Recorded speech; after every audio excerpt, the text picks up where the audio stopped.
La rutilante Dubaï, cité de tous les possibles et de toutes les extravagances, déployait ses gratte-ciels scintillants sous un soleil impitoyable.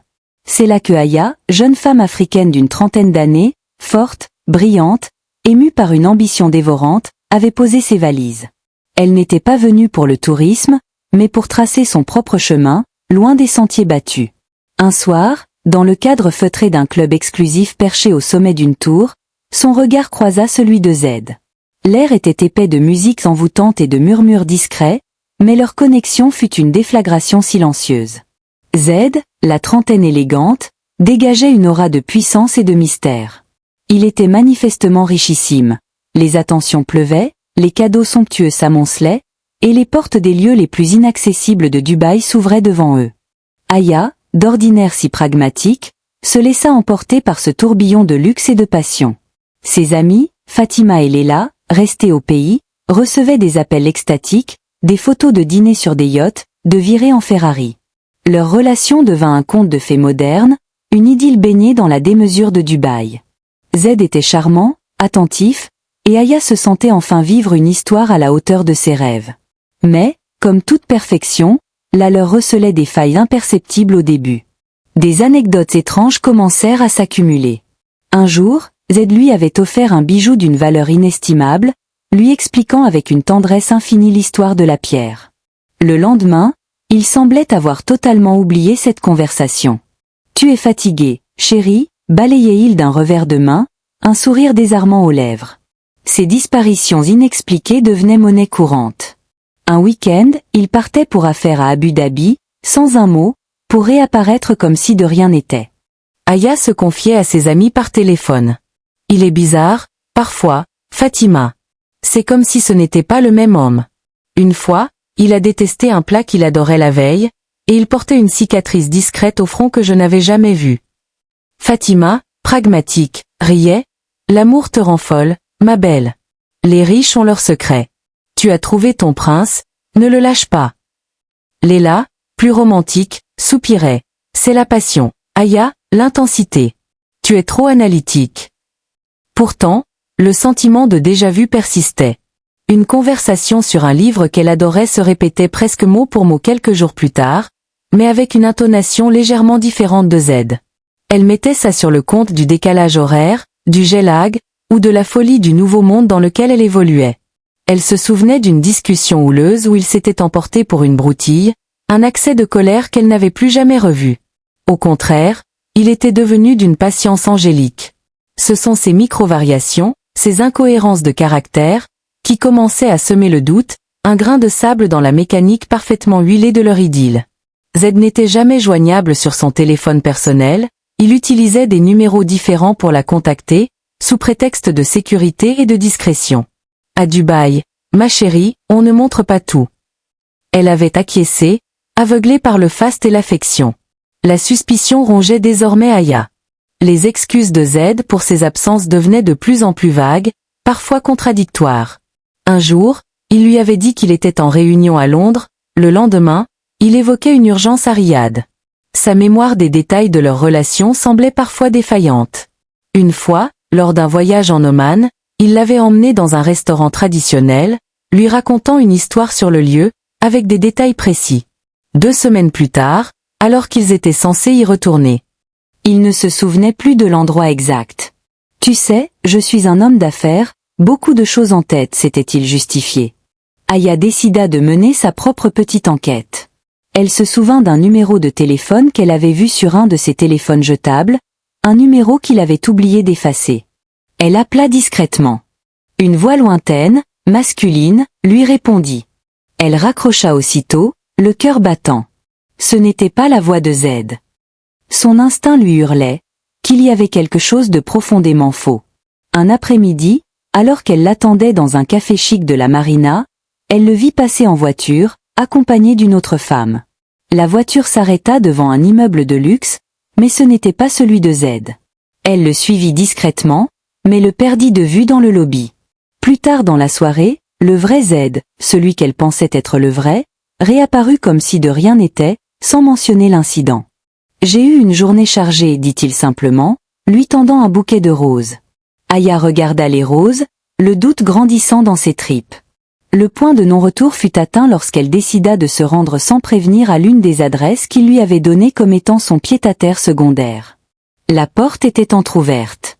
Elle entra, le cœur cognant.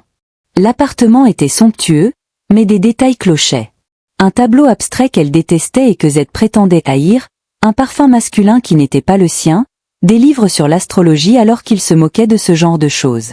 Au milieu du salon, trônait une photo. Une photo de Z. Mais à côté de lui, souriant, se tenait un homme son reflet exact. Un miroir? Non. Un jumeau. Une douleur lancinante lui traversa la poitrine. Aya n'eut pas le temps de se remettre de son choc. La porte s'ouvrit et Z entra. Il sourit, un sourire qu'elle connaissait par cœur. « Chérie, que fais-tu là ?» Surprise. Sa voix, si familière, était maintenant une lame froide. Avant qu'elle ne puisse articuler un mot, la porte s'ouvrit à nouveau. Et là, debout, se tenait l'autre Z, son jumeau parfait. Un silence glaçant s'installa, brisé par le battement furieux du cœur d'Aya. La révélation la frappa comme un coup de tonnerre. Elle comprit alors tout, les incohérences, les disparitions, les changements de caractère subtils. Elle avait été manipulée, aimée et trompée par deux hommes, deux frères. L'un, peut-être, plus doux, l'autre plus dominateur. Chacun pensait gérer son tour de rôle auprès d'elle, comme un jeu pervers. Mais le secret avait éclaté.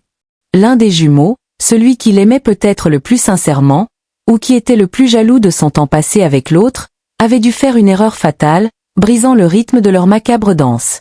Peut-être qu'il n'avait pas pu attendre son tour, ou qu'il avait fait une apparition inattendue, forçant la confrontation. Qui êtes-vous? C'est quoi ce jeu?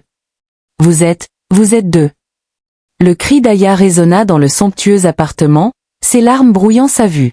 Le premier jumeau, celui qui l'avait accueilli, tenta de s'expliquer, paniqué, son visage d'habitude si impassible se tordant de fureur et de peur. Aya, laisse-nous t'expliquer. C'est compliqué. L'autre jumeau, le visage sombre et désespéré, murmura. C'est ma faute. J'aurais dû te dire. La scène tourna au chaos. Aya, au-delà du choc, s'effondra, son corps entier secoué par des tremblements incontrôlables. La trahison était trop immense pour être absorbée. Les jumeaux, réalisant que leur machination était exposée et irréversible, paniquèrent.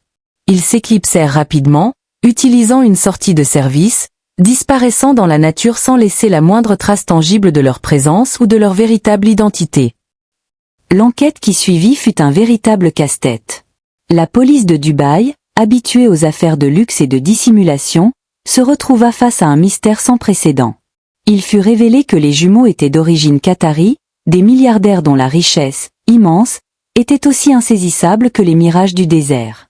Tous les luxueux pieds à accent grave-terre qu'ils avaient fréquentés ou loués villas sur la Palme, yachts privés, voitures de sport, même les réservations de restaurants les plus exclusifs avaient été payées via un réseau complexe de sociétés écrans, basés dans des paradis fiscaux, sans laisser de lien direct avec leur véritable identité ou leur provenance.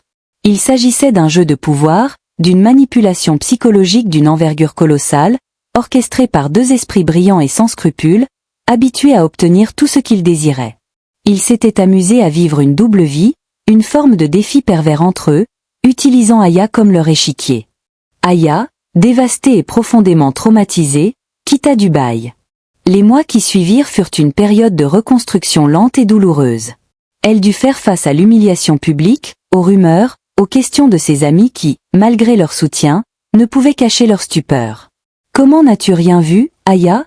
demandait Fatima, la voix empreinte d'une tristesse mêlée d'incrédulité. « Comment pouvais-je voir, si ce n'était pas le même homme ?»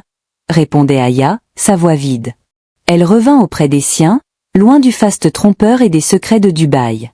Elle entama une longue thérapie, apprenant à démêler le vrai du faux, à se pardonner d'avoir été dupée. Lentement, mais sûrement, elle retrouva ses forces, son ambition, son sourire. Elle comprit que cette épreuve, aussi cruelle soit-elle, l'avait forgée. Elle était désormais plus forte, plus mature, plus méfiante aussi, mais dotée d'une lucidité nouvelle sur la nature humaine. Elle fonda sa propre entreprise, une société de conseil pour femmes africaines désireuses d'entreprendre et de réussir à l'étranger, les aidant à naviguer dans les complexités des affaires internationales, mais aussi à reconnaître les signaux d'alerte, les masques et les manipulations.